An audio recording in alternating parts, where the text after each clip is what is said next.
naman na yun, ay. Ay, kung ako tinutulungan mo din eh. Hindi puro kalngal ka din yan. Cheska, sis! Bumaba na kayo riyan! Aba, ay tanghali na eh. Kakain pa kayo. Awag ko sa mga anak mong yan. Kung kaya naman naging dalagi tsaka ang babagal kumilos. Ay, mahal. Saan talaga ang gawin nyo? Aga talaga. Aba, ay hindi ka pa nasanay. May pasok sa school ah. Ay, naku, mahal. Di ba sinabi nila kahapon, wala daw silang pasok at may ganap ang school nila? Ay, totoo ba? Diyos mo naman. Naku, mahal. Nagiging makakalimutin ka na. Kunin mo na yung pera doon sa cabinet at alam ko noong gusto mo magpaganda eh. Totoo ba, ha? Oo naman. Muna ang bahala doon sa dalawa at ako magpapaganda muna. Pababain mo sila ha. Oh, kiss ba gusto mo? Aga pa, mahal. Aga pa ba? Lahat.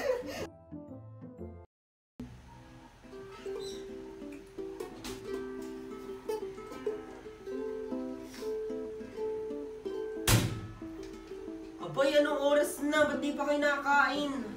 Eh kasi tay, pinag-aaral kami mag-ukulele. Tsaka alam mo ba, pinapakuha kami ng history ng music. Ate, pag naturuan ko na dyan sa school mo, mukhang naturuan ako ha.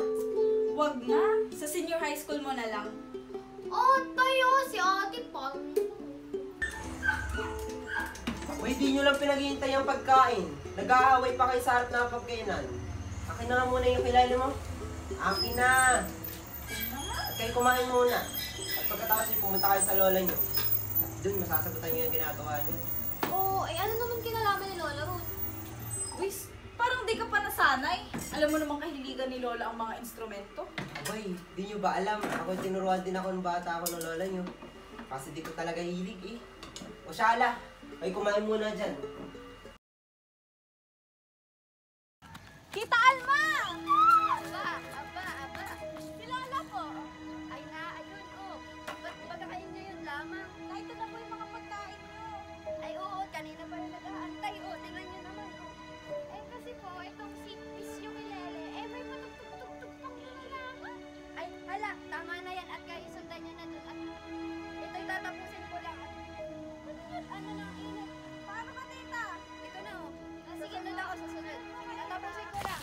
Lola, pasensya na po at natagalan. Ay, mano po pala. Awaan kayo ng Diyos. Ito naman at wala kayong pasok ngayon. Ako nga, daladala mo pa nyo kayo yung regalo ko sa'yo.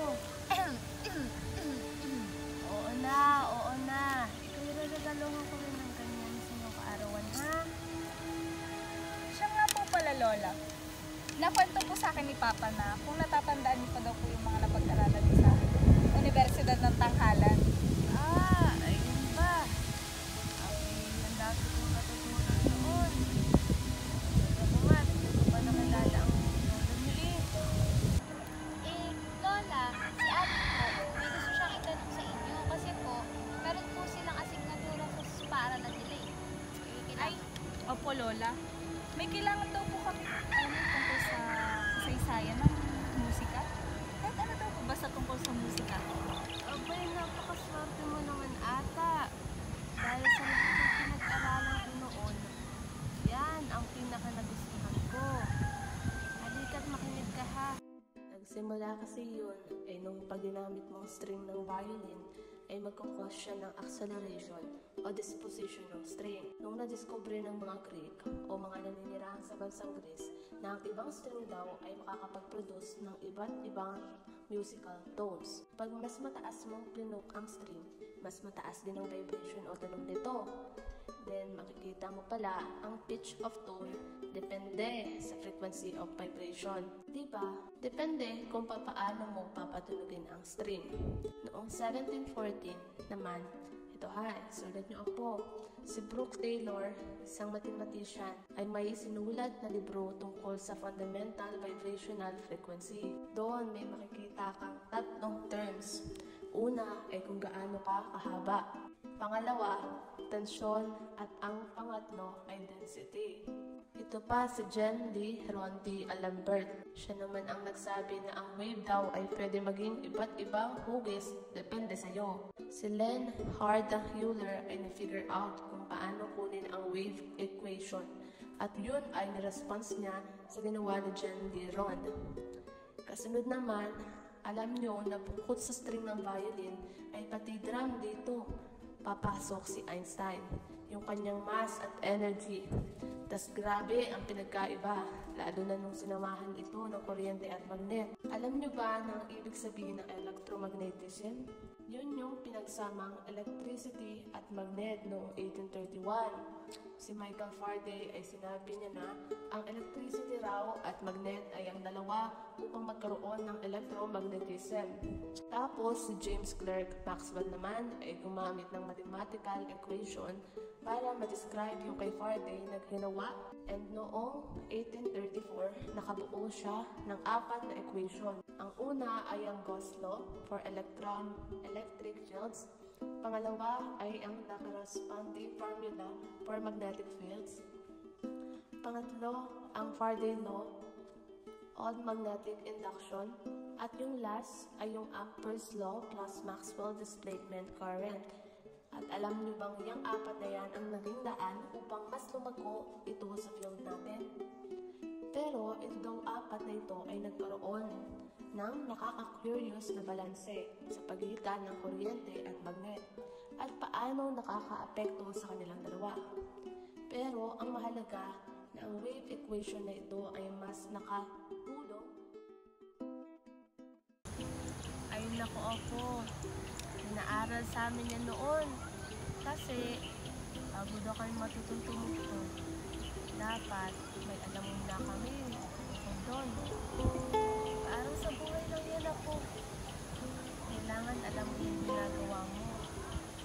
Kasi hindi ka magtatagumpay kung hindi mo alam. Pero lagi mo tatandaan, hindi masamang sumulot ka. Araw-araw man tayong talo, pero kung hindi mo susubukan, talunan ka. Naks naman si Lola. May words of wisdom. Buti na lang na i-record ko lahat yan. Ikaw ba'y gusto mo talaga ang pagtugtog? Opo, Lola.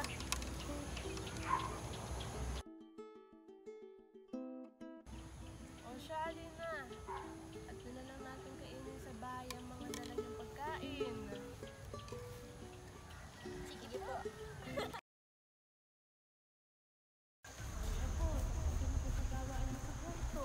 Ewan ko pa dyan, Lola. Ay, siguro mga nakabalan lang yung damit niya.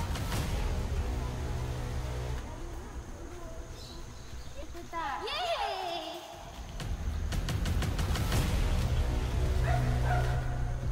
Ses? Lola!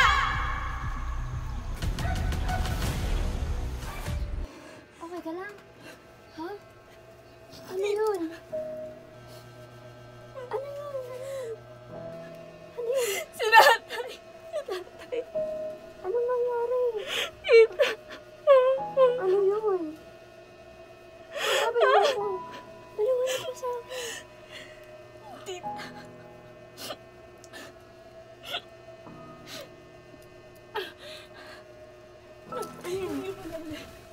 Ha?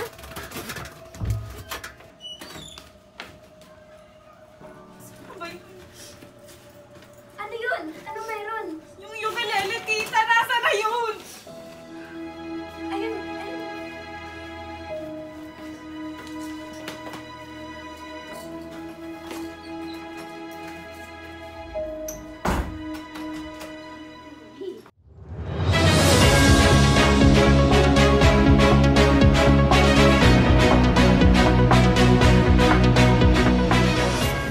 Nandito po tayo sa Barangay Tinamnan, Lukban, Quezon. Patay sa sunog ang mag-asawa na may edad na 45, isang 15 anyos na dalaga at isang senior citizen na nasa 66 na taong gulang. Iniimbestigahan pa ng mga otoridad kung anong sanhi ng sunog. Ito ang nangunang balita. Ako si Curtin Joy Widote, nagbabalita mula sa MWM.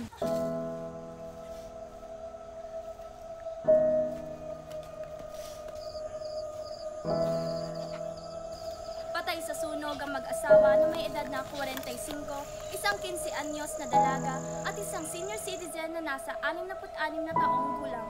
Iniimbestigahan pa ng mga otoridad kung anong sanhi ng sunog.